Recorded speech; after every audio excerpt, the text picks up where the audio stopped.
His quote today, a jury in Minneapolis did the right thing. For almost a year, George Floyd's death under the knee of a police officer has reverberated around the world, inspiring murals and marches, sparking. So I am here by myself. I don't know where everyone is. We just learned, I'm assuming they learned about a half hour or so ago, that Derek Chauvin has been rightfully found guilty of the murder of George Floyd. So I know I live here in Brooklyn, New York, and the people in my building are playing loud music, fight the power, and all kinds of stuff. There's a lot of joy going on. I'm watching the news, and I'm assuming that the other participants are somewhere watching the news, the reflections going on about this trial. So I hope we're going to have a meeting tonight. We are supposed to launch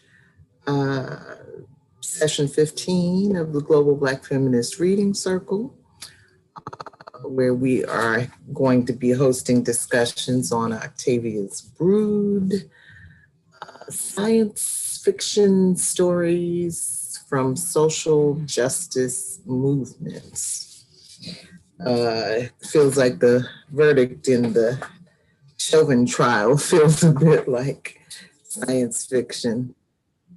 Oh, here's someone. And, I mean, it's hard to see how it could have gone any other way. But of course, this is America. Hey, Kim. Hey, Michelle. How you doing? I'm sitting here, we're live, and I'm sitting here talking to myself. And let me just see if there are any other messages now. I did get a message from Nicole that she was going to come late, but I haven't heard from anybody else. So I was just sitting here talking to myself and saying, I guess, there's a lot of elation going on in my building right now. You may be able to hear it in the background. No. I was out in the garden. What was the verdict? Oh, guilty. Yeah. Woo! Yeah, on all charges. Yeah. About a half hour or so ago. Oh, I was out in the garden. Okay, yeah. So I just figured maybe folks are, so of course now the news is doing the reflections. President Biden just got off the phone talking to the family. And so, I'm thinking that maybe other folks are caught up in the moment. I don't know what to say at this point. It's only 6:04, so I guess we'll give it some time. But I'm glad you're here. Oh, thank you. Yeah. I'm not feeling well, so I was just saying, I still gotta come. But I'm a little under the weather. Oh yeah. Mm-hmm. I had that second vaccine, and I was fine. And now today I feel like just exhausted, and I really haven't done anything. Mm-hmm. But I am here. I have done the readings, and so we'll see what happens. Yeah, here comes Gio.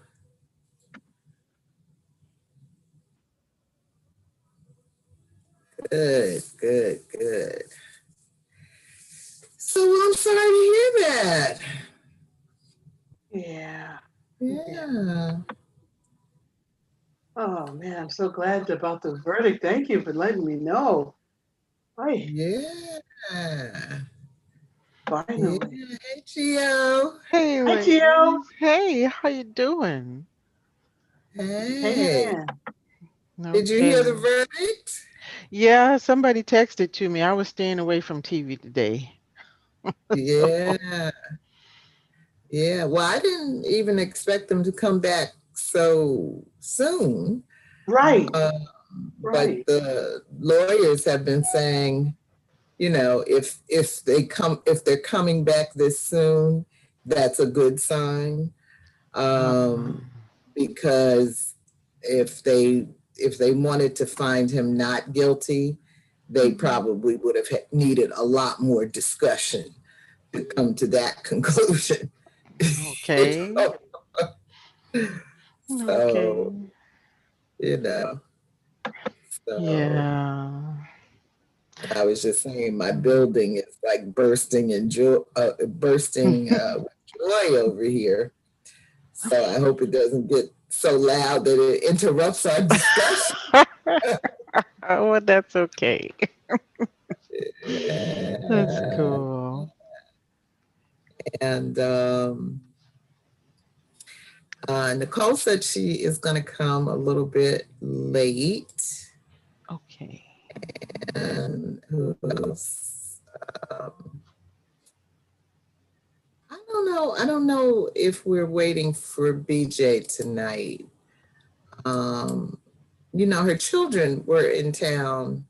I mean, her daughter and grandchildren, I think, were in town last week. I thought they would be gone by now, but maybe not. So we might be the crew until Nicole gets here, whenever that is. So, and Kim was just saying she's kind of feeling a little bit under the weather. It may be a reaction to the second dose of the vaccine. Yeah. Oh, Yeah. yeah. How you feeling, Gio? Yeah. I'm tired. I and I'm gonna have to admit, Michelle, I read the wrong book last night. I Oh don't know what's no. wrong with me. I read the dead book instead of this book, and I'm like, wait a minute.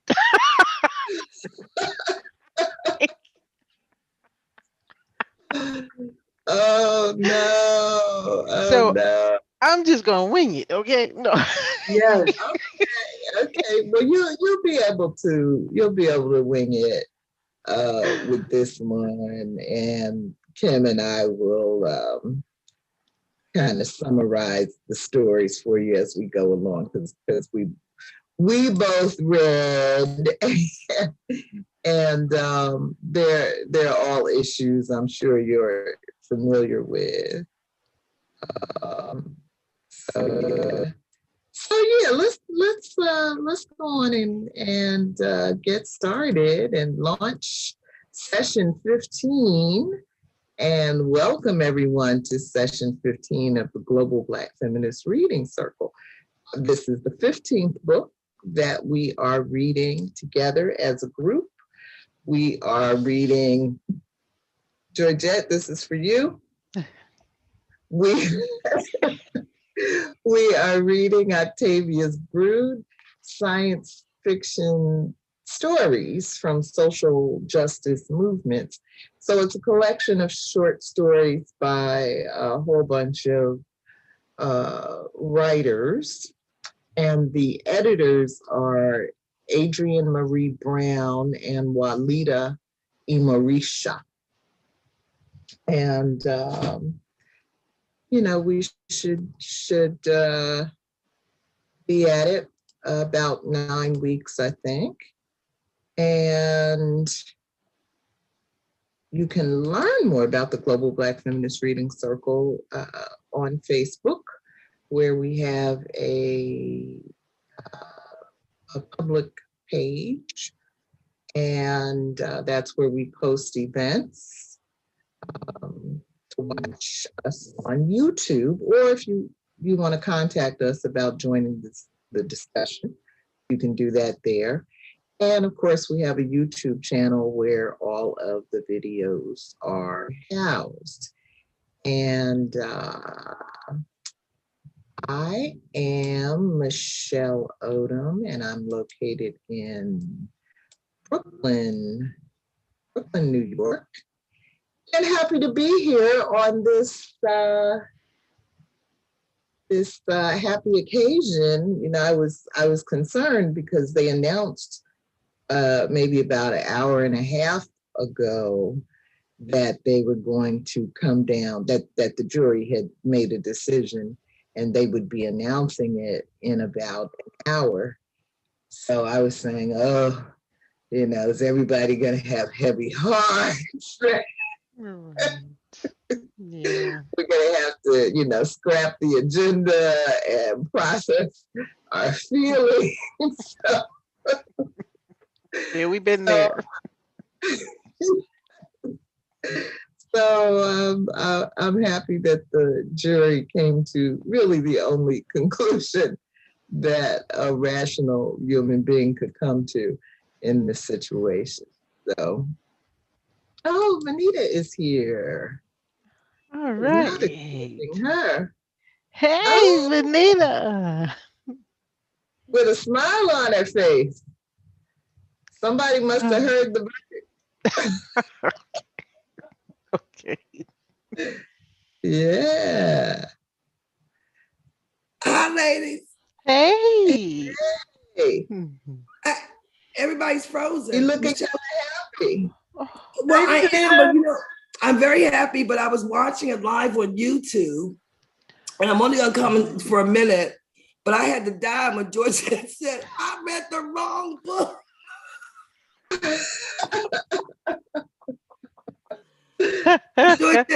Georgette, I had to holler. You made me smile all the time.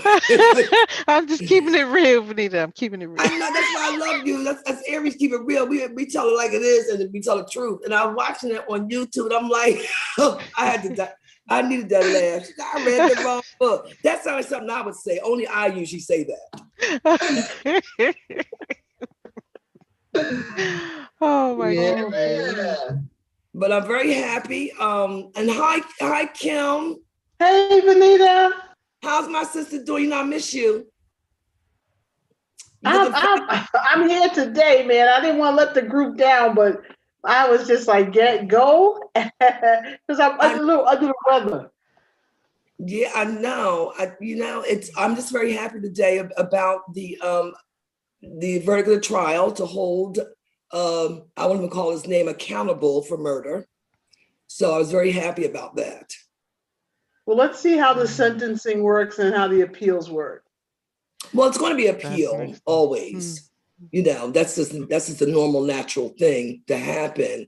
But just to be able to hold him accountable, because up to now they have not been held accountable, and it sends a clear message, depending on his verdict, to others.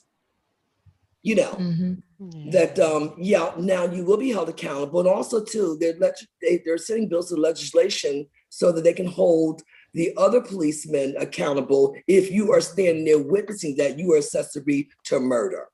Ooh, very cool. You cannot. I like that. I like that. And that is very important.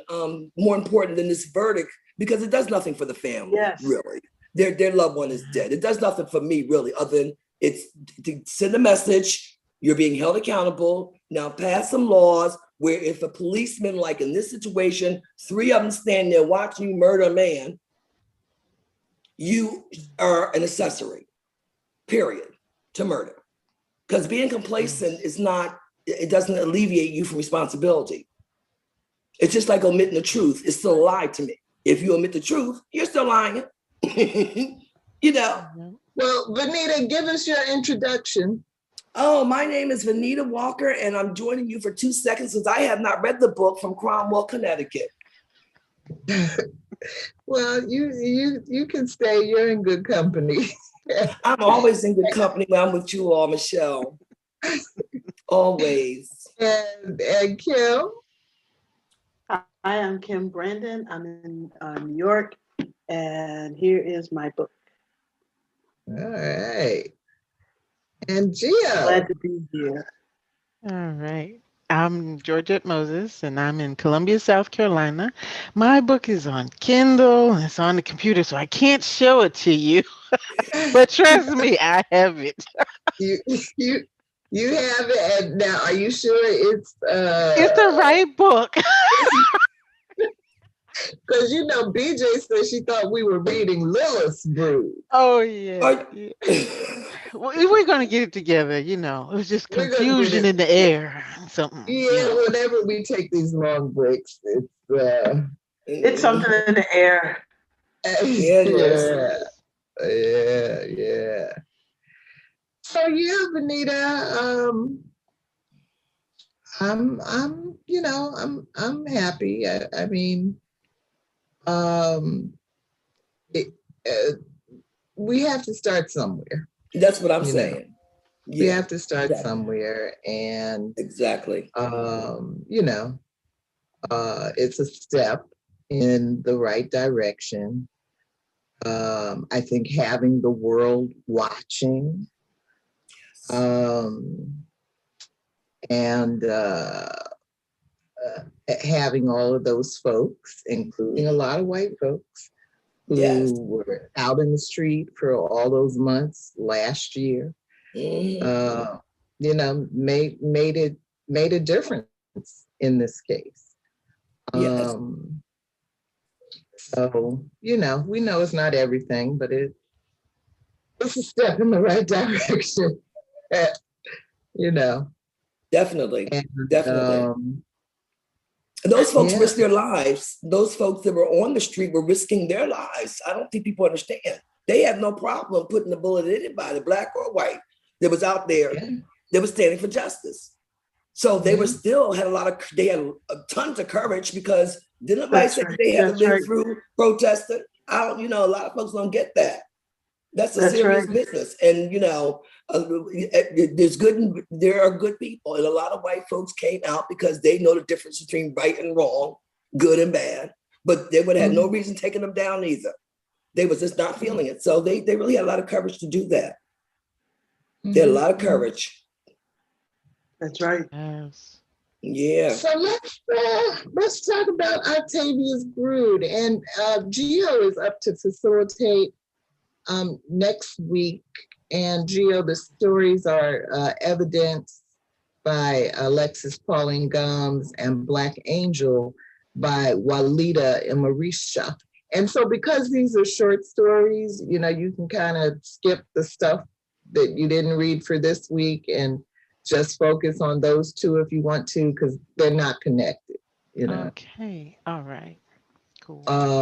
But tonight we are focused on the Foreword by Sherry Renee Thomas, the introduction by Walidah Imarisha, who's one of the editors, Revolution Shuffle by Bao I don't know how to pronounce his name, The Token Superhero by David F. Walker, and The River by Adrienne Marie Brown, who is another one of our facilitators. And, hopefully everybody will be here before the meeting ends and we can kind of fill in the rest of the facilitators for this session. So let me just quickly read the summary, which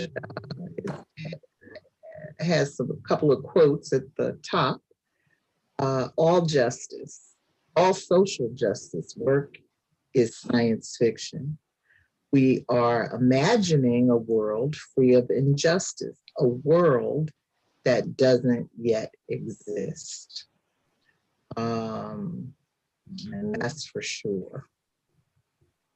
Our radical imaginations are under siege, and this text is the rescue mission.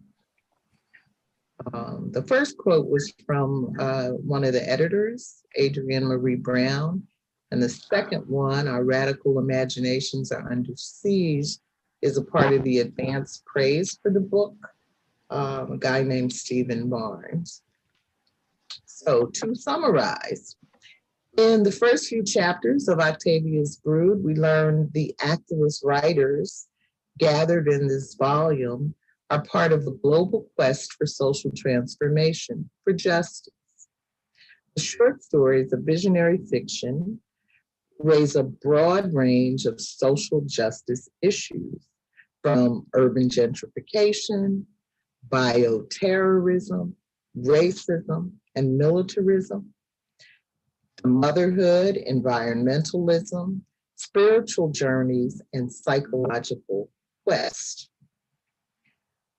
We learn visionary fiction is a term we developed to distinguish science fiction that has relevance toward building new, freer worlds from the mainstream strain of science fiction, which most often reinforces dominant narratives of power. In Revolution Shuffle by Bao Phi, after the US falls apart, following a plague, one of the warring factions rounds up and interns Asian Americans and Arabs. Two Vietnamese soldiers envision a path to safety in the middle of America, now the most dangerous place in the world, a place no one wanted to be. In The Token Superhero by David F. Walker, a teen superhero, Alonzo Ramey / Black Fist, born with Kurtzberg 24 syndrome, that's what he got his superpowers from, dismayed by the racism among his ranks and the press, turns away from his crime-fighting work until he realizes the impact of his image on young people. And then finally, The River by Adrienne Marie Brown reflects on the Black history of Detroit and the current gentrification. In a revenge-themed story, a massive wave from the polluted river overtakes the mayor's party.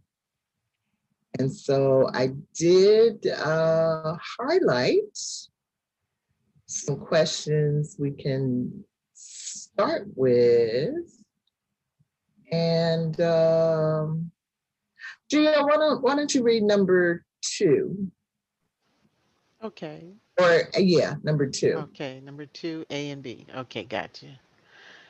In the first few chapters of Octavia's Brood, we learned the activist writers gathered in this volume are part of a global quest for social transformation for justice. The short stories of visionary fiction raise a broad range of social justice issues, from urban gentrification, I'm just messing this all up, bioterrorism, racism, and militarism to motherhood, environmentalism, spiritual journeys, and psychological quests. Sherry Renee Thomas. A. Do you see fictions as moving us away from addressing real world issues or as essential praxis in imagining a new world? And B, visionary fiction. Through the lens of a QAnon supporter, what is the new world they envision and how does it differ from your own? Oh boy, that second part, that's pretty easy. Yeah, and really you don't have to have read the book to, to have an insight on those questions. That's the way I like to write questions anyway. Yeah, that's good. Yeah. Well, I'll start. Fiction has always been a motivator and I don't know, an incubator of dreams and visions for how we would like to change our lives or improve the world or societies where we live as a whole, I mean, it's where we go to, play, right? And try on different types of clothing, as it were, and see how it fits, and what could go wrong and what could go wonderfully right. So without it, we'd be stuck in some kind of dystopian, I don't know, steampunk nightmare governed by the corporations, which we're almost there, but we need to put stop to that. Yeah, we definitely need it. And I don't think we're moving away from it because there's such a large portion of societies everywhere around the world that recognize that innate human desire to to improve their existence. Young people thinking of a better way to do things right, to have more freedoms, to cure ills, whatever they may be. That's real. Mhm. I really believe it's real. And so that would, unless they do something really drastic like drug us all with lithium in water everywhere, I don't think that would ever, they would ever be able to stop that. That's just something I think is really part of our DNA as human beings here on the planet. And then so part part B. But Oh no, go but ahead. I just have to. You just reminded me. Wasn't it you that posted something? I think yesterday about the fresh fruit drink that has been Yeah. found to have formaldehyde in it. Yes, yes, naked. And I've had those drinks thinking, oh, look at all these, it's got fruit in it. I bought it at Whole Foods. It should be good. Right, right, I'm right. pickling myself. I might as well have had some fruity ripple, right? The same difference. Only probably cost less. Yeah, So yeah, there's that thing, right? Yeah, our there's food that. and water. Yes. And then so for part B, well, that QAnon supporter is already, living in an alternate universe, right? Because they're not accepting the facts of historical facts, or, the way they interpret events is totally a fictional account that makes them comfortable about how they want to view the world and themselves. So, Mhm, yeah, they have their own visionary fiction going on, I would say. mhm, Hmm. mhm. And in the new world, of course, it's either colorless or like a checkerboard, with clearly defined lines distributed, the resources, whichever way they're leaning. So, Mhm, yeah. mhm. Thank you. Anybody else? Anita, any thoughts about that?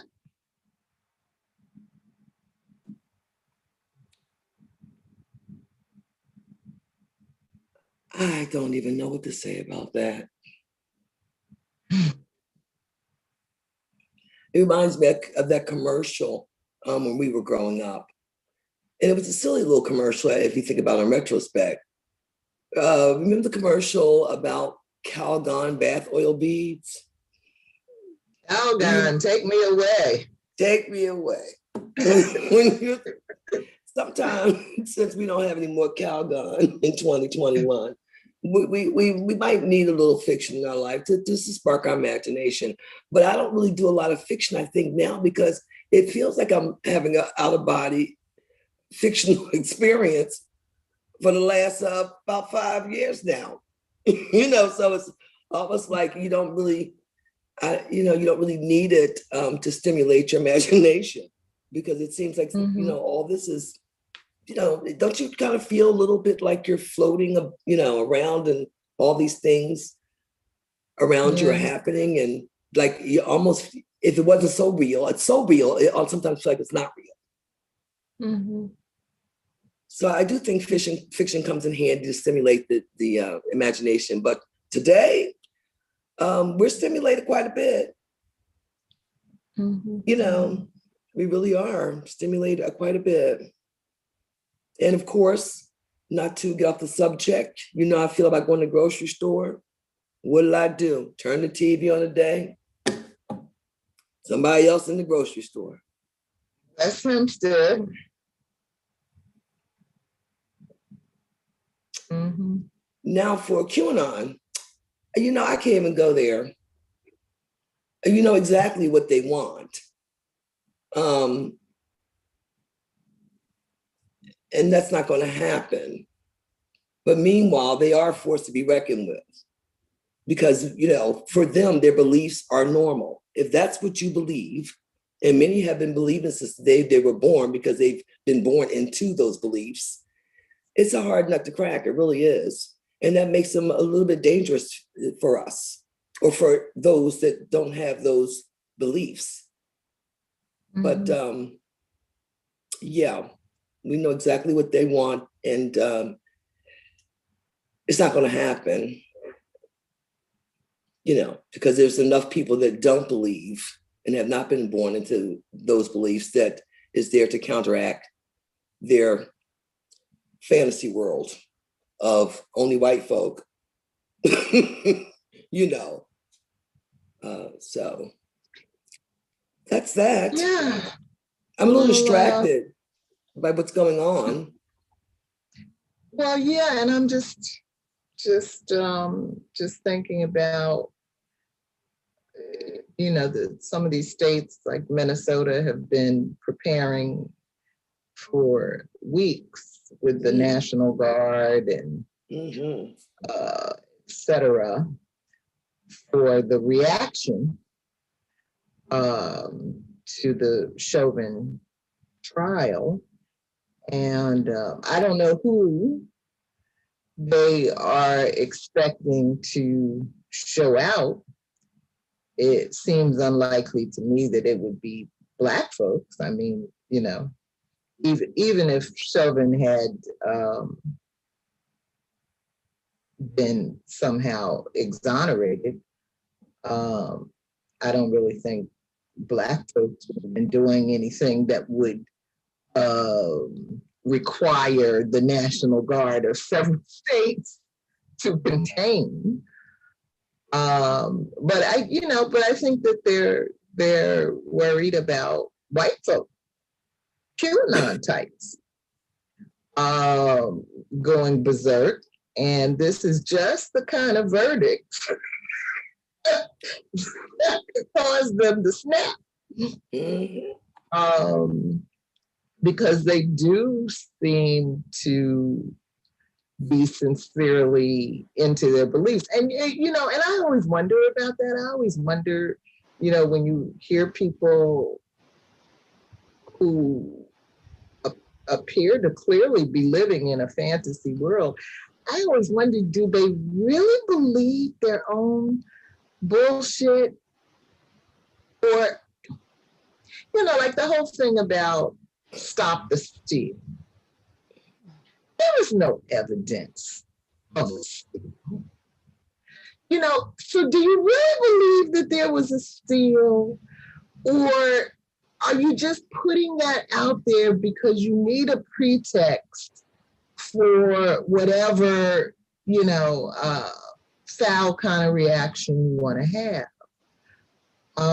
But I agree with Venita that, you know, people are born into so many different cult type environments that in those cases, you know, it's clear that people really do believe the nonsense that they're spewing.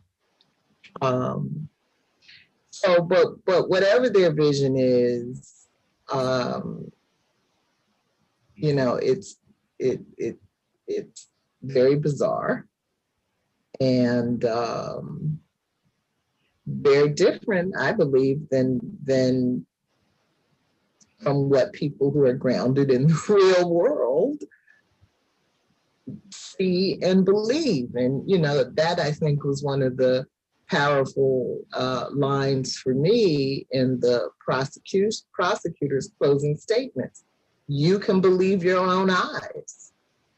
You know, you can believe your own eyes. Because it's as if we're living in a world like you, Venita. I feel like we're floating around in this this madhouse, you know, where the lunatics are in charge.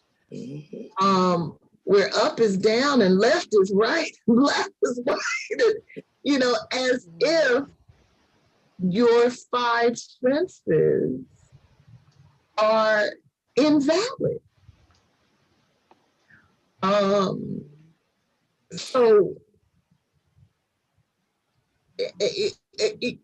you know, although I know that we can be wrong as individuals, we didn't quite hear what we thought we heard.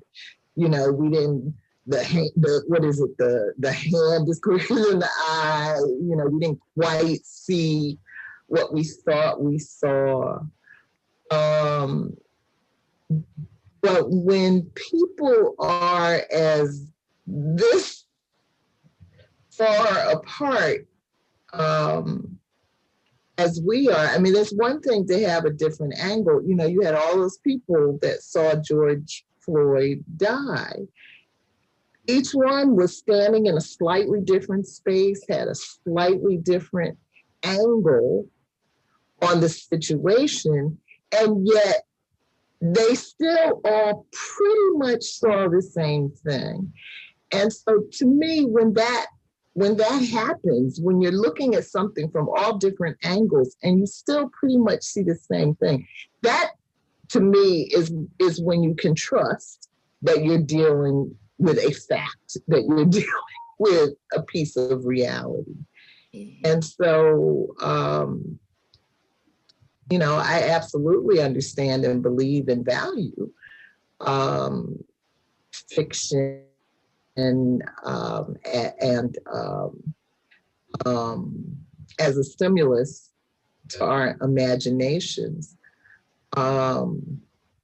But as y'all have heard me say before, I just get concerned when people don't seem to understand, you know, like if I can tell a great story, but when I tell a story, I know I'm telling a story. You know, and you can bring me on back to reality. It's you know, so it's a little frightening when people seem to really have these distorted views of reality going on, and then act on those realities. Go out and shoot people. You know, walk into a FedEx and start shooting people. Walk into a grocery store and start shooting people. Because what? Because what? So yeah. So visionary fiction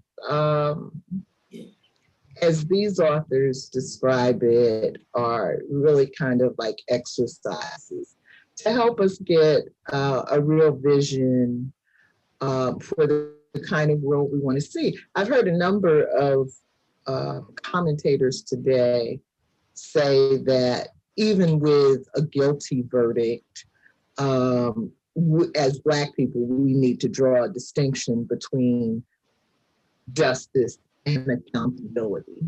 Yeah. And finding one man guilty is not justice. It may be accountability for this one individual, and we should praise it as such.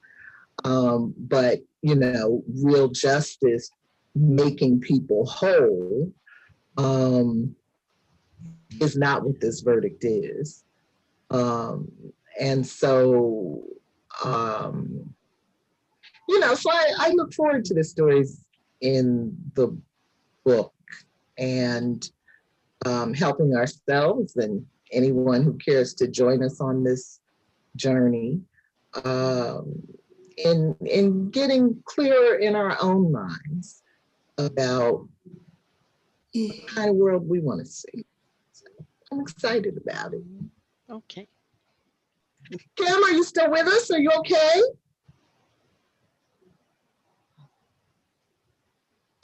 Okay. Yeah. Oh, excuse me. Yes, Take a I little am. nap. Long day, Kim, a long day. Oh man, it's been 2 weeks. I think they're just things that fiction can do in terms of helping you, one, realize what the past may have been. So there's historical fiction.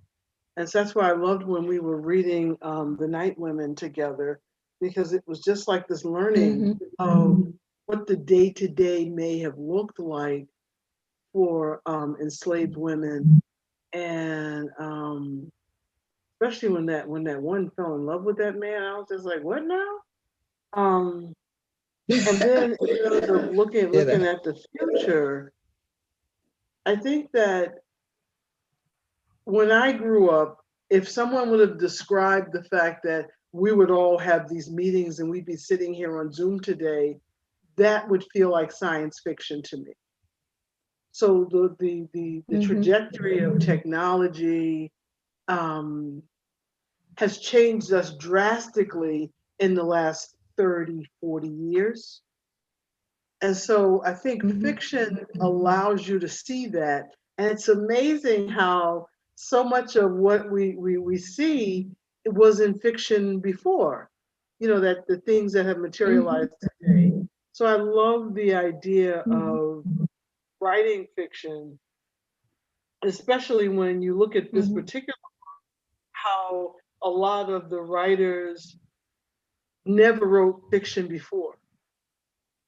So they tapped into something. They tapped into something that said, I don't know what that creative energy was, but a lot of these writers a lot of these writers were activists or in some other role. So it just kind of says that there is something to the imagination and imagining what the world might look like and preparing yourself for different scenarios now. Especially when we were reading Octavia Butler, it was just like there was so many parallels with Trump, and even when we were reading the stories in this book, I found one of the stories, I think the first one, very hard to read because it just so paralleled the trajectory that we're on if nothing changes. And so it was just like, oh God, I may not be able to read this. And then the last thing I'll say is different people read different things. And so I love that we're breaking open this genre so that we as people of color have more access to it. Because I think other people have been writing about their futures and excluding us. And so I find it so helpful to, read the story about the Black Fist. I was just like, yeah. The last thing I'll say in terms of QAnon, man,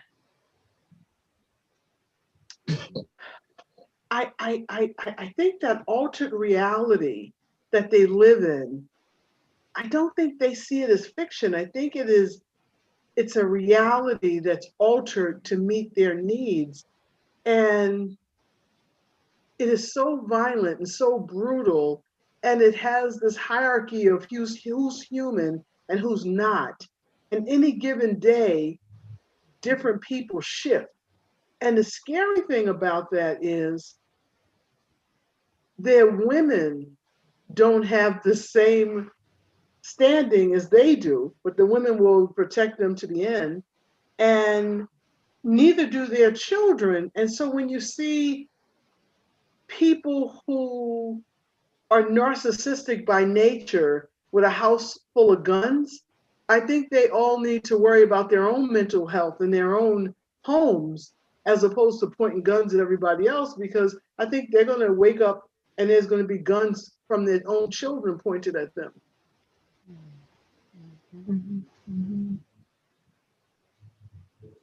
Thank you. That's my thought. Now that's fiction. That's my story. When you were talking about things from the past that exist now, I don't know if you guys saw on Facebook recently. I've seen it. It's like a cartoon strip, maybe 4 panes of scenes from the Jetsons, and so there's a scene where one of the Jetsons is having a telehealth consultation. Just different stuff like that that was being projected. And even if you think, what was it yesterday that they flew a little helicopter on Mars? And think about Octavia Butler telling us, they're gonna have a whole they got big plans for the other planets. That it really is the science fiction writers that, in a way that's not usually as frightening as reality, kind of help to prepare the ground, I think, for a future world. So, yeah, well, thank you. I think this week they had something.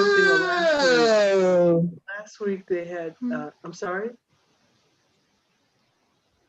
Oh no, go ahead. Last week they had something on the news where I think it's New York City has a new robot police dog for, I think he costs $75,000, if I'm not mistaken. That thing scared me so badly. I was just like, wait a minute. Yes. No, already got. I know. Chokeholds and knees to the throat. Why do you need a dog that you can program to hunt? I saw that story on 60 Minutes a few weeks ago. And I remember I told Venita, well, I'm glad I saw it, because otherwise,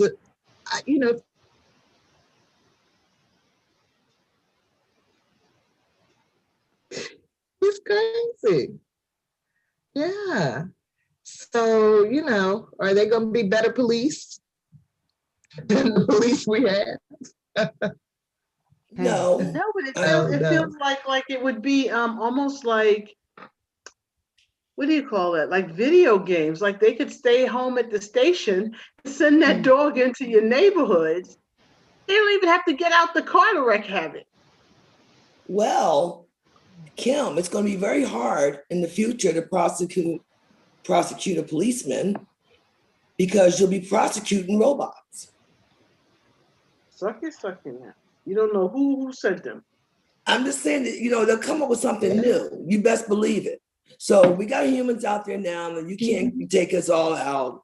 After a while, you look around, there are going to be robotic police out there jumping on folks, putting their boot on their neck, and they're going to say, well, who are you going to prosecute now? That's the next step. Wow. Because there's an answer to everything that we do. It always has been, at least as long as I've been alive. Wow. Now that's good. When we counteract something, they come up with the answer to that.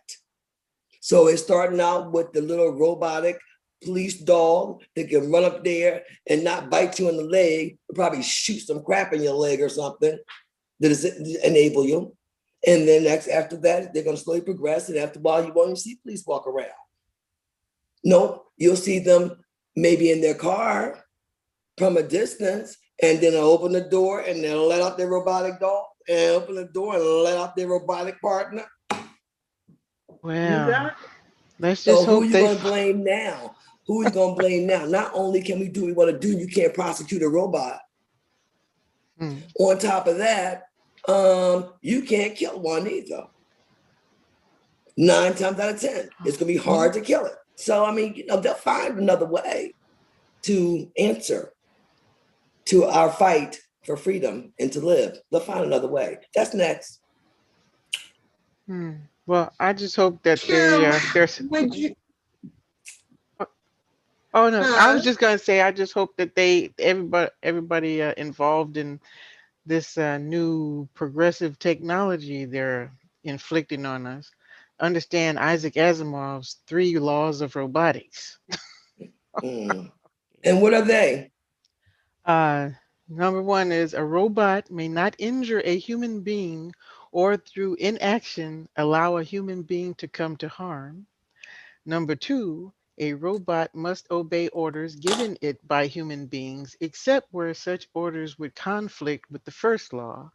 And number 3, a robot must protect its own existence as long as such protection does not conflict with the first or second law. So, and there is science fiction informing the future right there. Wow. All right. Wow. Yeah, well, Yuval Harari goes off. He's not writing science fiction. He's writing facts, actually. That's another story because I'm gonna get myself upset. Kim, Oh, okay. Kim, would you read 7D, please?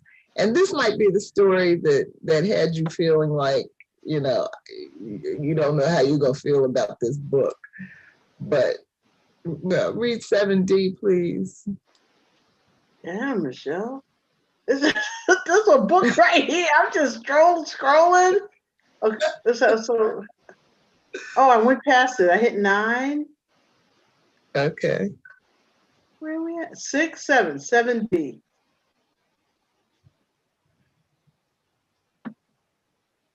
Hordes of survivors have formed lynch mobs after the disease was classified as a terrorist act, attacking and brutalizing yellow and brown people. History had shown conclusively that the American people didn't need a complicated explanation as much as they needed a clear enemy to blame. What are some historical examples where lynch mobs have brutalized a targeted population? What are some historical examples where an easy answer has been used to explain a plague? So this is that story, Revolution Shuffle, where, a plague, Geo, a plague has hit America, and the country splits apart. And Asia, they round up the Asians and the Arabs and put them in internment camps, work camps. And so the protagonists in the story are thinking about, how to get out of this and where they might go. So they end up deciding they're going to try to go straight to the middle of America, which is the dangerous part, but they think that's where the fight is going to be. So anybody have any reactions to this question? Is this the story, Kim, that you were saying was like hard to read? Yes, it was. It was definitely hard to read. Because at some point, I got the impression that the zombies, the dead ones, were the Black people. It just was that the impression you got? Well, yeah, they could have been. But I think it could be some white folks, a multiracial cast of zombies. And I think I say that because that's what we have in real life. Yeah. Yeah. I got the impression that Black people didn't fare well, you know, so it wasn't that we were the guards and we were the ones being protected. We were the ones that were already dead. So that was my thought. Most of the Black and brown people got locked up. And that's how I read it. Most of them got locked up. So even if you said, no, I'm not an Arab, you know, or I'm not Vietnamese, they were like, close enough, you know. Yeah. Wow. So, you know. So anyway, I think what comes to mind for this for me is AIDS. You know, and they had said that AIDS came from Africa. I don't know if people remember when AIDS first came out, it was supposed to be something that, you know, Africans had transmitted, you know. And so it was before it was a gay, it was categorized as something where gay men were transmitting it. Before that, it was something that it said that Africans had brought it here. So no matter what, every plague, every illness, they find a way for it to start in Africa. Yeah, or to blame some particular group. I mean, I think for me, I mean, the thing about this story, I didn't find it really difficult to read, but it just felt like not that far out, not that, you know, not that speculative. like right, like we're on the brink. You know, I mean, it's kind of like for Gio and Venita, it's kind of like the feeling of Parable of the Sower. Except it's a short story, but it's, if you think of just the nut of Parable of the Sower, it's that kind of a thing.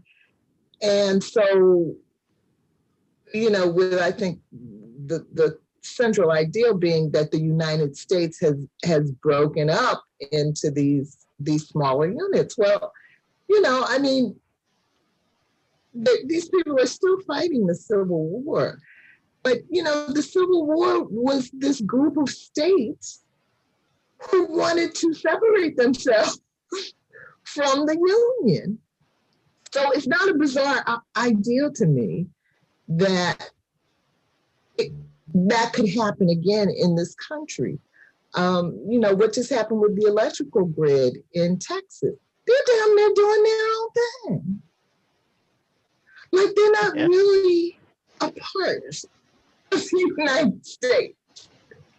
And so I don't think we should be shocked if one day they just say, you know what, we're out.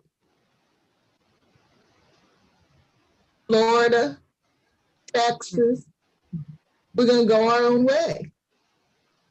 You know, I mean, we had this situation with the pandemic where when the former guy pitted the states against each other in a competition for medical equipment.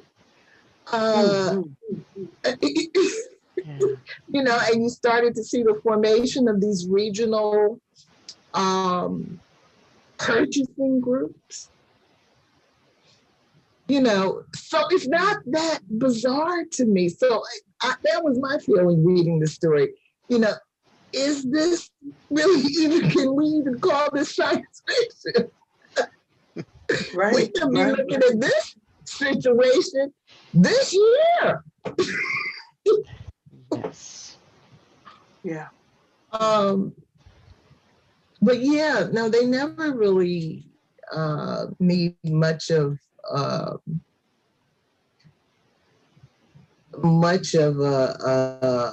complicated answer.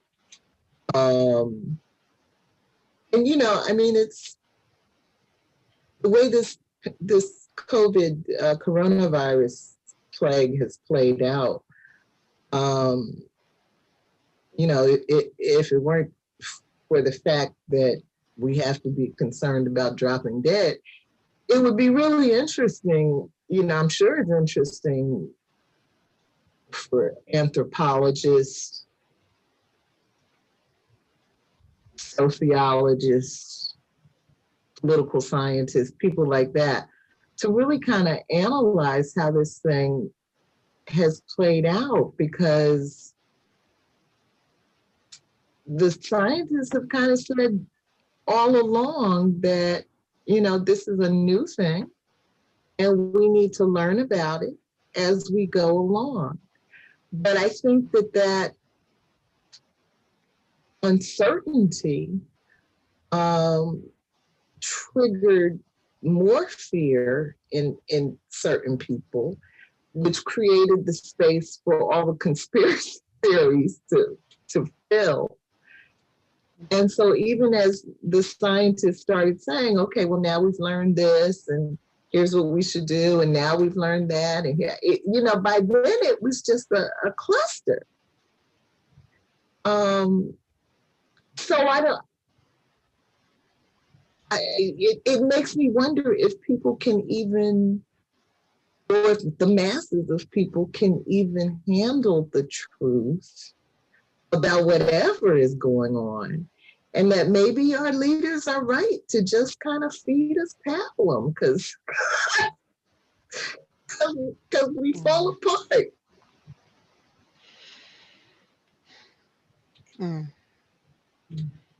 That's a shame. And it's the same excuse they use for, we can't tell them about aliens and UFOs. It'll be chaos in the streets, raping and pillaging. Right. But they created us this way, right? Our educational systems, they train us to be workers, not thinkers. Right. Which I think I posted, today, the Washington Post opinion piece by Cornel West on Howard University is planning to close down its classical studies department. Oh, no. And so, of course, Cornel West is, beside himself about it. But that's exactly it, Georgette. We're leaning toward just creating followers. We don't want people to know how to think. Yeah. It's very sad. I don't know. Venita, are you still there? Okay, I'm going to read number 8. In The Token Superhero by David F. Walker, a teen superhero, Alonzo Ramey Blackfist, born with Kurtzberg 24 syndrome, dismayed by the racism among his ranks and the press, turns away from his crime-fighting work until he realizes the impact of his image on young people. Our superhero was changed when he saw the impact of his image on young people. It seems that gratitude is a superpower all by itself.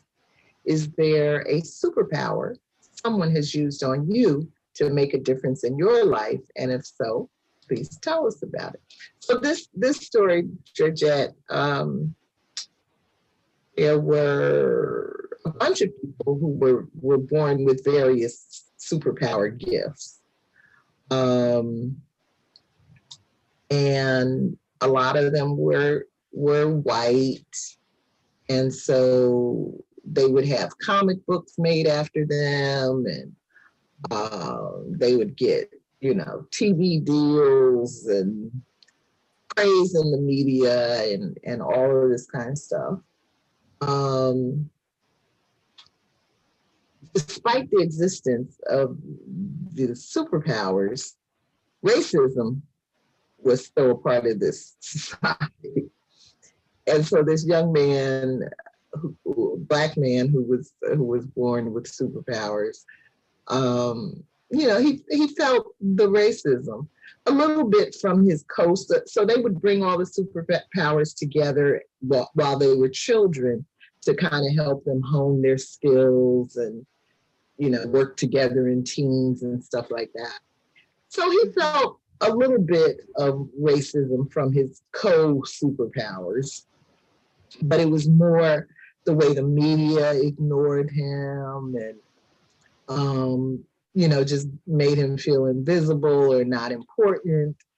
And so he reached the point where he just said, you know what, I'm done with being a superhero. And he had been a good one. He had saved his crew and, and so he gave up and just got himself a day job, a regular job. And then one day he was on the subway and he saw some teenagers, and the teenagers had a T-shirt on that had his emblem. And he was like, well, where did you get that? And they said, well, we made it ourselves because we like Blackfist. He's the coolest one.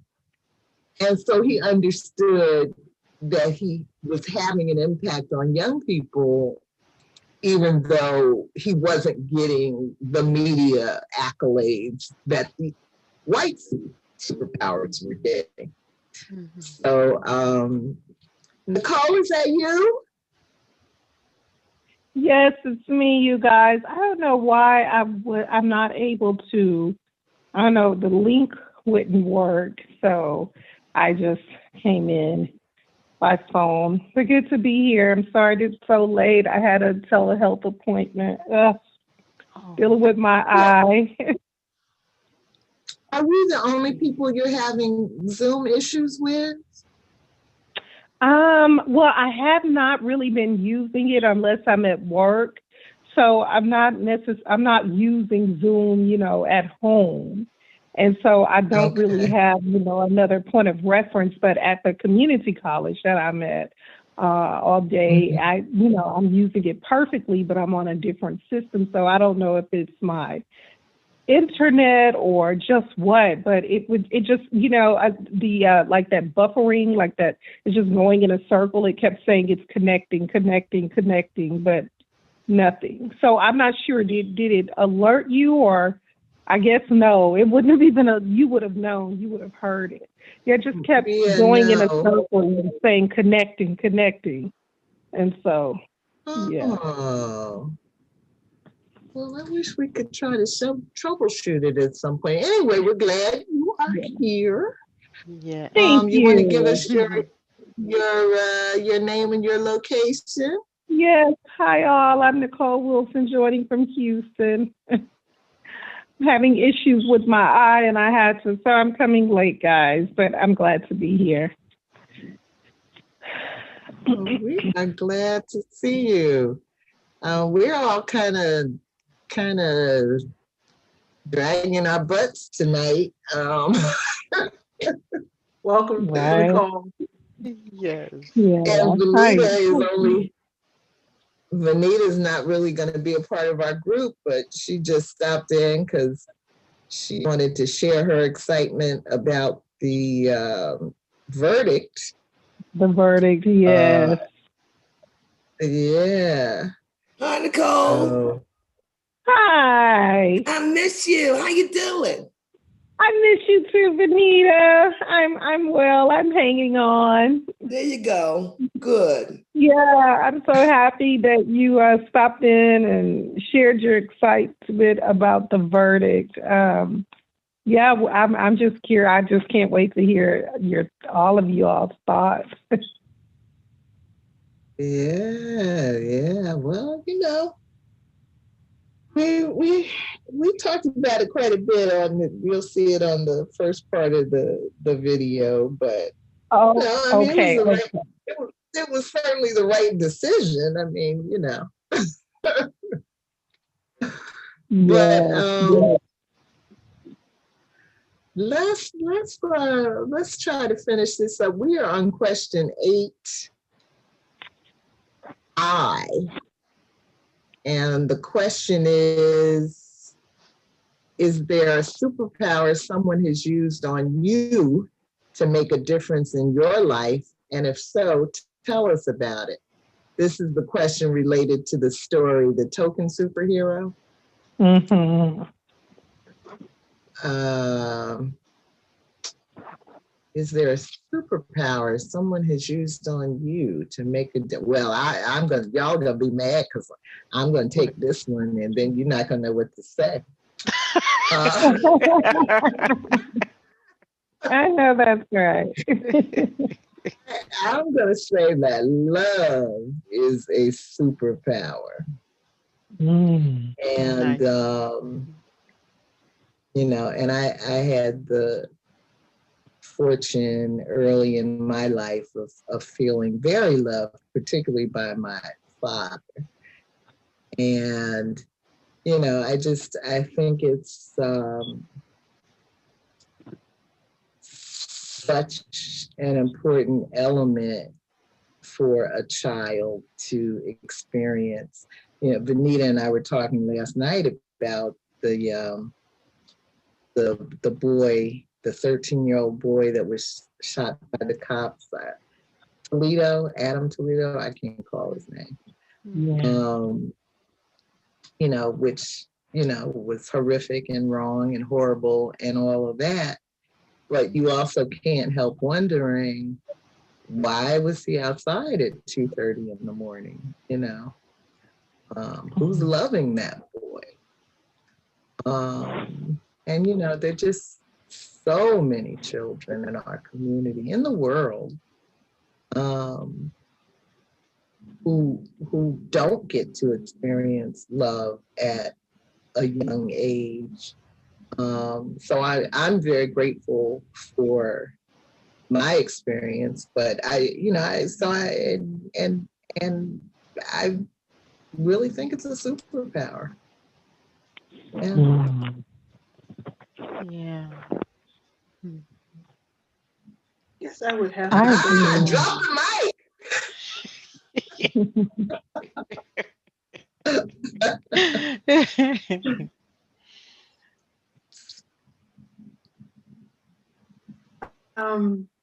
I guess for me, I love this question. Thank you, Michelle. I would have to say Aretha Franklin, James Brown, and Stevie Wonder. I think they created a soundtrack for my life and our lives that I think that if we didn't have them, some of us would have gone crazy decades ago. And so I think that when you listen to their music, it's amazing to know that they were such genius, the genius of, and there may be more. And then there's Chadwick Boseman who played James Brown. It was just like, And so it just reminds Kim, us. Today is Luther's birthday. Yeah. That's right. Yeah. That's right. So, oh dear.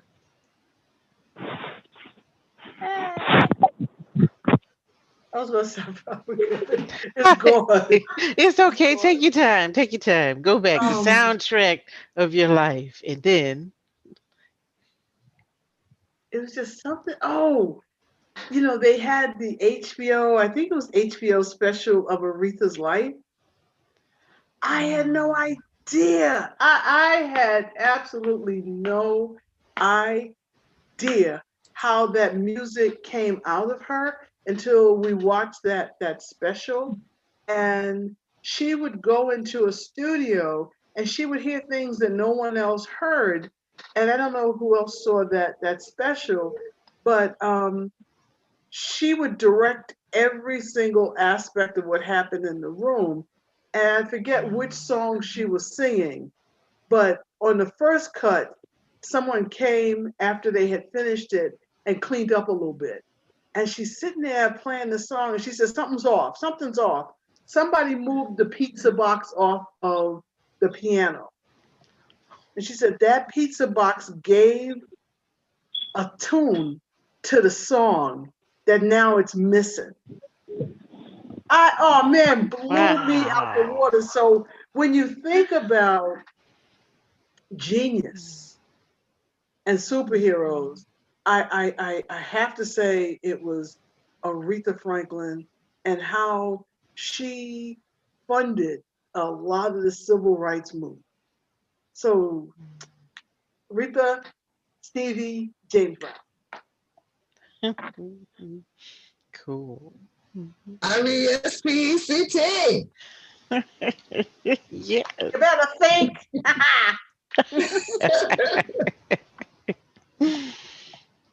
Yeah. Who else? Nicole, what you got? Yeah, I think I'll pick up there where Kim left off. The superpower being contained in a beat, a sound, right in the middle in the process of that music coming together. And I'm going to say it's Beyonce's little sister. You know, they're so H-Town. But Solange, her music is esoteric for me in a sense. And it does something for me. One of her, a seat at the table was just divine. But each time I hear her song, it's, oh gosh, it's one of the streets here in Houston. Is it Ben's? But anyway, she's saying, I saw things I imagined, and the way that the lyrics form, come together, and even break. You know, it could be read and felt as I saw things I imagined things I saw. I mean, just this kind of loop. But it just reminds me of the beauty of what we can sometimes feel are those vernacular practices that really guide our, you know, I think about my foremothers and ancestors. You know, that's how they made it over. And they were visualizing a different place where their care work and their labor and even their beings mattered and were valued, and what that gave to those women. And so I would definitely say that has to be my superpower, just Solange giving me and providing me an avenue, an outlet, the ability to imagine like a radically different future. Mm-hmm. Thank you. Venita? I was just listening to Nicole, and actually, I do like Beyonce's sister's message in her music. And I don't know the particular names of them, but I have listened to her music more than once. And I do like the message in her music. Just wanted to make that comment. I really do like her a lot. Yeah, I love Venita. We're here. Well, speaking of Beyonce, it reminds me, I wanted to tell you guys or ask you guys if you saw Randy today on the Tamron show. No, what was you doing? The subject of, I don't know what the subject of the show was, but it has something to do with marriages and the ways different couples kind of hold it together. And so Randy and Mikey were featured as one of the couples. And, you know, the two of them have a podcast called Black Millennial Marriage. Yeah. And so they were talking about, you know, how the podcast has played a role in their marriage and how they try to work through different issues that have come up. They've been married now for 5 years. So it was really nice. They look great. And I just happened to be channel surfing. And I looked up and I said, that looks like Randy. And and and then a commercial came on, so I stayed on the channel on ABC, and they came back, and they were the featured couple. Yeah. Yeah, I saw That's something cool. on social media today, and so I'm so proud of them and happy for them. And Michelle, I'm Yes. so happy that you're just Michelle. You really are light. Like you were just right place, right time, and caught that. So that really warms the heart. Yeah. Yeah. Yeah. And to answer this question, I would say in their case, they're the communication that they have going on is the superpower that is working for them in this marriage. So, yeah. Yeah. Gio, did you want to take a stab at that question? I think you ladies, you dropped three and a half mics there. I got nothing. Okay. I think you covered it all pretty eloquently. I can't. All right. Well, let's take a quick look at the last question, number 9, 9B. I'll read it. The River by Adrienne Maree Brown reflects on the Black history of Detroit and the current gentrification.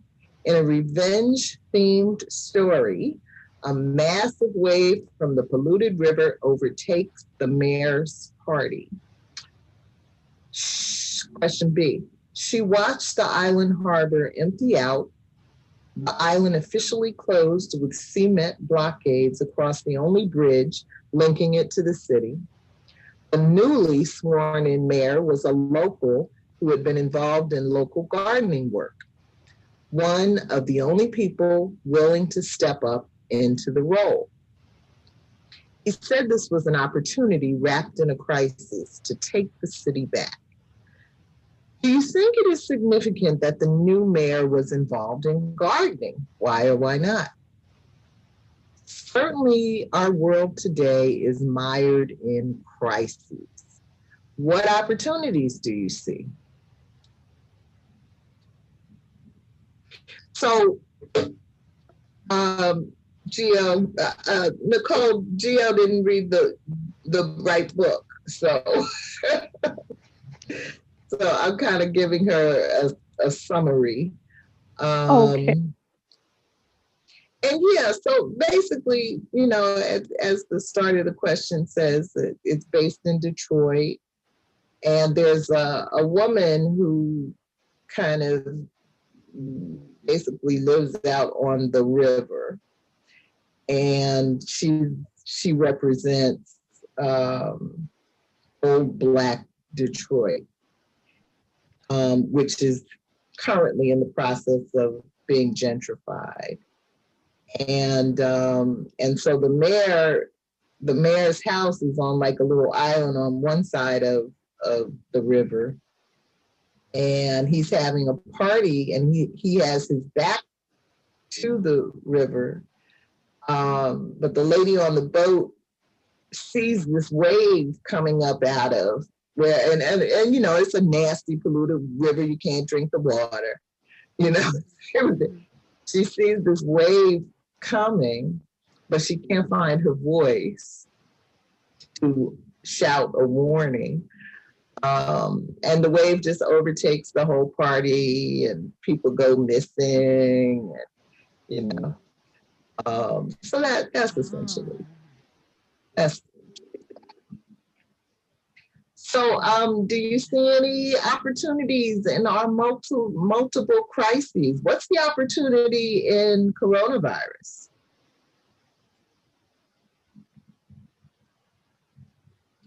For example. Georgette, you don't see any good things? For good people or bad people, or people trying to make a buck? Maybe. Well, when we were like on lockdown and we saw the difference, the quietness and the ability of wildlife to come back. And before people got tired, stir crazy with each other, just getting, taking time to get to know the people in your household again. Uh, hmm, taking stock of the things that are really valuable to you and what is value to you and what do you need and what you don't need and how can you do the same thing that you need to do or want to do a different way. So perhaps that would be, an opportunity, without all the noise. So, but there's a limit to how long human beings seem to be able to handle that kind of situation. So I don't know.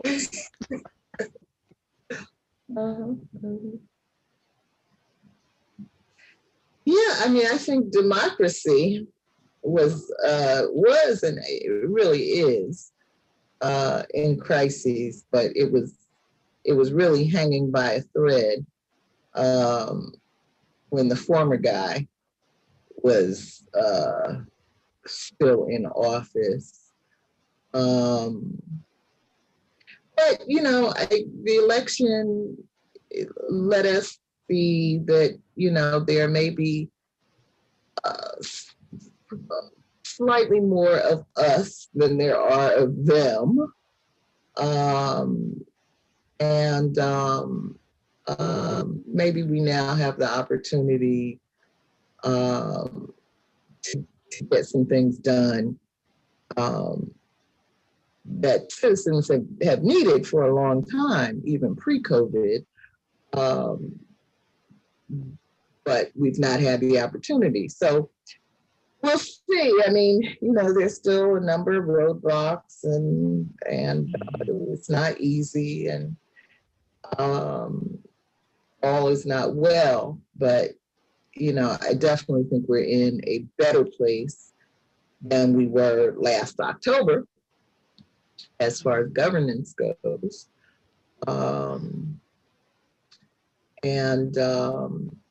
So now we got to try to make the best of it. Yeah. Mm-hmm. Yep.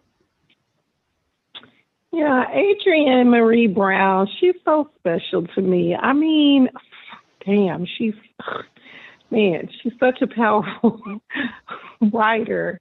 And Michelle, you just really kick butt with these questions. Like, wow, just brilliant. What can't I say? Just brilliant. But so I was thinking about how in her previous, I shouldn't even say previous. I'm trying to remember which came first. I think this one was, and then Emergent Strategy. She advocates these micro institutions. And I'm thinking through how the opportunity of a pandemic made us reconsider how we think about and relate to, public health and public health crises. And, for so long, we treated public health as this macro institution, but we've also had an opportunity it's been kind of dealt with in kind of macro institutions. But we also are looking at public health and the micro in the micro. And so the notion that what happens to me will absolutely impact my next door neighbor and so on and so forth. I think Black folks and Indigenous people who are, closer to, dealing with the injustice on a daily and structural oppressions. Like, I think we got that and we get that at a visceral level. But I think some of our white and certainly wealthier counterparts probably, had to revisit that. So in all, I'm feeling like the pandemic and the conversations, the discourses around public health has given us an opportunity to absolutely refuse the neoliberal conditions of our time, that privatizing all our shit is wrong and it's inhumane. and that there should be no divestments that defer and take and distract us from a public good. And so what this pandemic has done, because think about it, even for folks who have needed to be treated, whether you say, yes, I'll get the vaccine or no, but that's really been at no cost to people, really. I mean, in terms of a financial cost, certainly there's been certain bodily costs, but in terms of a financial cost. And so I just love the way that Adrienne Maree Brown, much like her writing counterpart, I see them doing things together a lot, Alexis Pauline Gomes, but they just she brings it home in such a loving and judicious way that I think this was just beautiful. And then I'll just quickly say, Michelle, I was blown away with question 9A, because yes, my mother's gardening strategy, I would say my mother has taught me how to tend and till. And, one of my mother's sayings that she got from her mother was, sometimes you got to ease your hand, out of the lion's mouth. Doesn't make you any less of a warrior, but, you have to have a strategy and know the time to attack and when to be still. Beautiful. Bring it home, Nicole. Bring it home. Yes. Yeah, well, I think for me, that question kind of grew out of, my mother was a gardener, but I never had any interest in hanging out with her. So I didn't learn in that setting, whatever might have come out of that experience with her. So, yeah. But I wanted to say to you too, Nicole, about Adrienne Maree Brown. I posted something. It's on our public page. She wrote just a really beautiful blog post about solidarity and support for Black women leaders recently, because apparently Patrisse Cullors and I don't know who else is under a lot of attack from the right. Well, even somebody like Maxine Waters, just recently today, who said something like, I don't know, how passionate Maxine is. She said something and now they're all up in arms about it. But anyway, if the crisis is attack from the right, then it gave Adrienne Maree Brown the opportunity to express some things about supporting each other that really needed to be expressed. And it gives us all the opportunity to learn from her spirit. So I hope you guys get a chance to read it. It's kind of long, but it's beautiful. Yeah, she's she's very, very the rhythm of her words, just a very beautiful writer. And yes, I think you're so right, Michelle. That blog post was absolutely beautiful. Yeah. Anybody else on this question? Kim, Venita? Opportunities? I think there's a lot of opportunities. I think that looking at where we spend our dollar, when you can't spend your dollar, when there's nothing else to do but sit in your house, you start to realize all the ways that you have spent money that you could have used to better your own cause.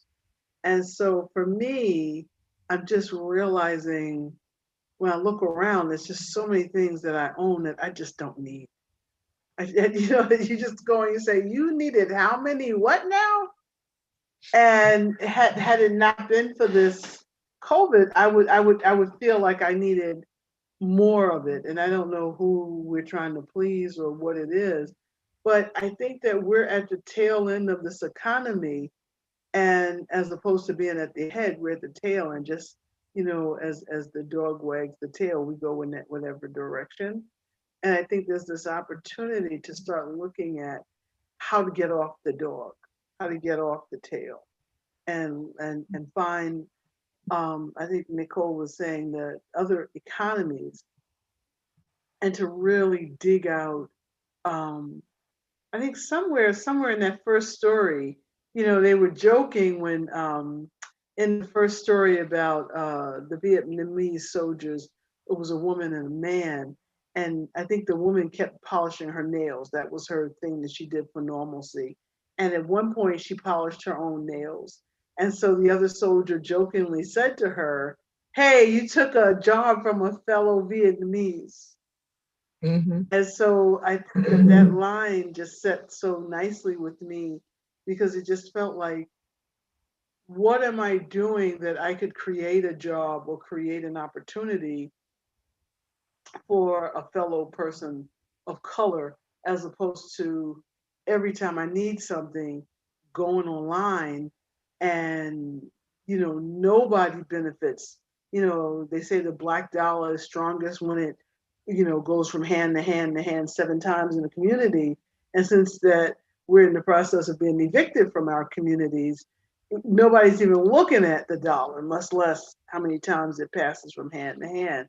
And so it would just be nice for me to make sure that every day I spend $1 with some person of color, you know. And then I would love. I'm trying to build a garden to plant things. I'm going to plant herbs. So just that there's some part of what I'm eating that I created. So if y'all see me plant, that gardening theme was pretty significant in this story, and that she put it in the like the last paragraph, I think, the piece about the new mayor formerly being involved in gardening work, you know, I think says something about having the history with this city, having the love for this city, having this connection to the land, to the earth, that gives a person a greater authenticity, a greater legitimate connection to a place. Yeah. And there's a story today, you know, Reverend William Barber down in Tennessee, where they're trying to put in some kind of pipeline that's going to go through several Black communities. And if it goes through. But, you know, many Black communities have been, you know, destroyed in that kind of way. So it may go through. But it's hard not to feel like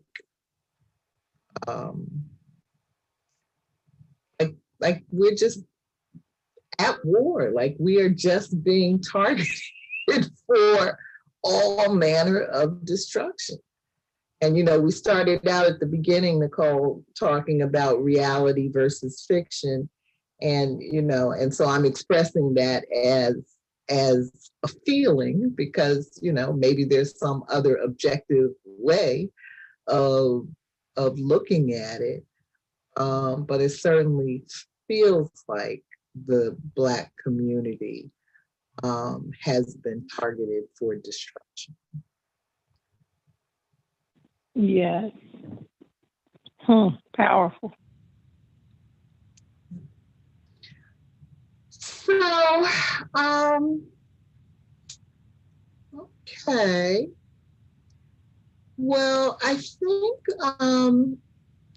I want to wait to next week to see if BJ's going to be with us before we go back to looking at the schedule.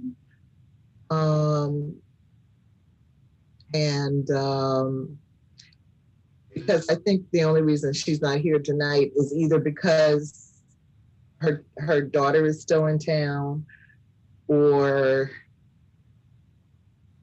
she didn't have the right book either, Geo. So maybe she's waiting to get on the book. But you can come even if you haven't read the book, BJ. So come next week. But I did want to mention to you all, Kim has an article, a beautiful, beautiful article on medium.com where she's sharing her memories about a poet, Denise Bell. So did you all get a chance to see that? Kim, I was asking, you sent it to me. You sent it to me privately, but can I post it publicly? Oh yes, please, please. I would love that. Cool. Yes, I remember that. Kim is, man, Kim got that fire. It's beautiful. I'm coming out. Oh, Okay. I love it. Yeah, it was really beautiful. That's what quarantine will do for you. Yes, it will. That's so true. That poetry. And you know what? Reading it, I just thought about that care, just the care work, just, oh my God, that just a tender way that Kim discusses her. And that's really how you pay homage. And, and this is that's legacy built. Like when it's all said and done, that's the way, tenderly, lovingly, in that kind of care. That's how I want somebody to talk about me and my writings and my contribution. Now, of course, I got to produce it, but I was just thinking, like, this is how you leave, you craft and you leave you build that legacy, So Kim just, man, I'm surrounded by greatness with y'all. Oh, thank you. And you can't write something like that unless you really trouble yourself to see another person, to really see them. And so that's what came through most to me, Kim. That was powerful.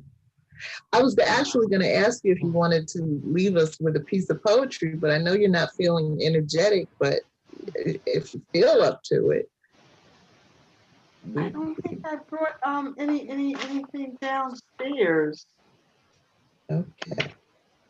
Shoot. Okay. Well, I'm gonna definitely. I'll be prepared. Post. I'll be prepared next week.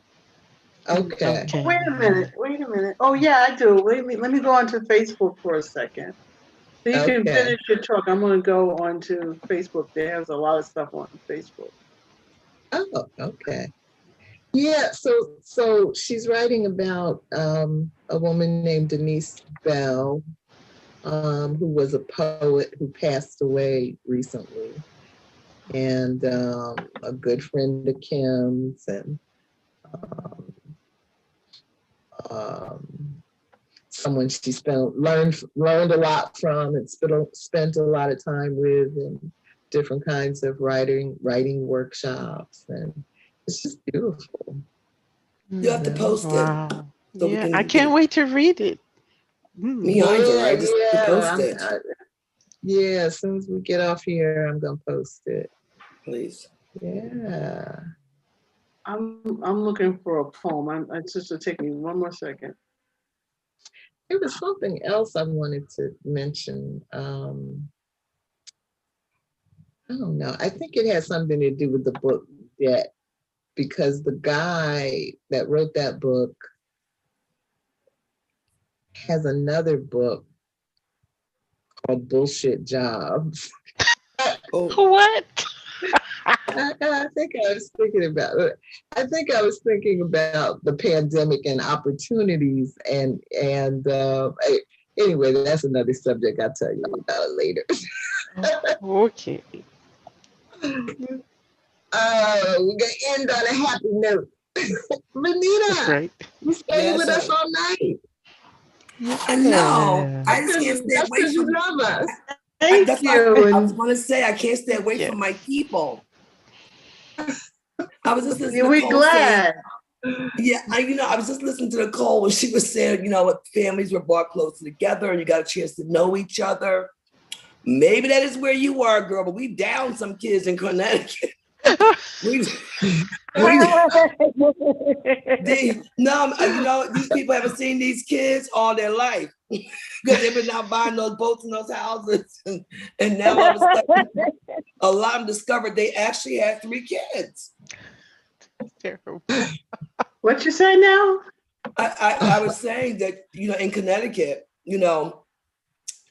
that's why it's fared so well, because first of all, they love their money. So they're not going to die anytime soon. That's out. They'll put on 15, 25 masks. They want to be able to go out in that boat this summer. But meanwhile, back at the ranch, Nicole sounds so poetic when she said, get the chance. People are getting a chance to know their families and reconnect. I'm like, girl, these people they love their money up here. They noticed they had Nicole, when they shut down and in March of last year, girl, they discovered the first time they had 3 kids. They said, where'd you come from? You're 10 years old. Oh, girl, we are down. Nicole, we are down some kids. You understand? No, that's the truth. No, Nicole, people confide in me, through what I do, and they tell me stuff, and they be like, having nervous breakdowns. This is too much. They just know, because you're working, 100 hours a week. They were with the nanny since they were born, and all of a sudden, COVID. Yeah. You see that? Yes, it got real dangerous for kids and families up in here because these women were like, oh my God, I had 4 kids. I didn't even realize it until COVID. I forgot about those 2. Yeah, I forgot about those 2. I don't remember when they was born. Because they're out there working. So it has not, yes, it's been really, no, Kim, you think I'm being funny, but I'm very, very serious. I'm very afraid and concerned for children because these people are not taking too kindly. This COVID has really set them off. They're not, I love it. When the people were indoors, I loved it. It was fantastic. These people can't take it. Yeah, and apparently it's causing a lot of people to drink. Mommies, are drinking. Oh, they've been drinking. What happened was they were ready when y'all were ready. Okay. They always been drinking. We ready, Kim? Are you ready? To find a poem. We ready. Finish your sentence? No. I'm just filling some time while I'm waiting for you to get the beautiful poetry going. Let's do this. Oh, okay. Yes. So here's I'm doing a poem every day for Poetry Month. This is National Poetry Month. And this is one of the poems that's on Facebook that I wrote this month. And the title is Say Love 99 Times or More. Say love to the mirror, to the windows, to the doors. Say love when there are no crystal stairs. Say love to fear's need to bite. Call her out into the sunlight. Say love to gray-haired warriors put out to pasture, to little brown faces searching for hope, to welcome generations yet to come. Say love with your boots on marching. Say love with your hands, your eyes, and your spinning hips. Say love in your chilies and chutneys and curries and cornbreads. Say love to hard times, to endure and bear pandemics, to families grieving another loss. Say love with your heart's home, your words, your tongue. Say love with kisses, some masked, others lingering in midair. Say love to your soul's soul. Say hello, love. Good morning, love. Say hi, ginger, honey, spice. Say love, show me your treasures. Say love, have your way with me. Say I am love. I am love. Say love until you come to know the secrets of courageous caterpillars and love's transformative power Oh, the butterflies. Thank you. Well, Man, Beautiful. that's beautiful. that was fabulous. We're gonna keep you on lockdown, Kim. You get very creative. Very creative.